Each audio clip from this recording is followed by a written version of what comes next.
যে প্রত্যেক প্রাণী যে মৃত্যুর স্বাদ আস্বাদন করতে হবে, এই কথাটিকে আল্লাহ তাআলা কোরআনে কারিমে 3 জায়গায় পৃথক করে আলাদা আলাদা করে বিভিন্ন অ্যাঙ্গেল থেকে আলোকপাত করেছে।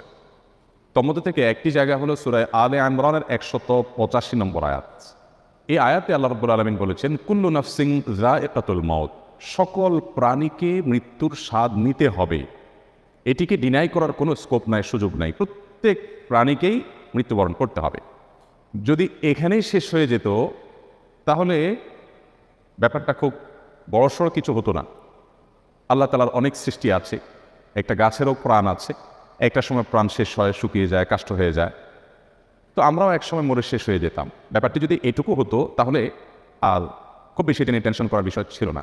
কিন্তু আল্লাহ রাব্বুল আলামিন এটা মাত্র ভূমিকা পেরেছেন। এরপর মূল কথা বলতে গিয়ে ইরশাদ করেছেন যে ওয়া ইন্নামা তুওয়াফাউনা উজুরাকুম ইয়াওমাল কিয়ামা,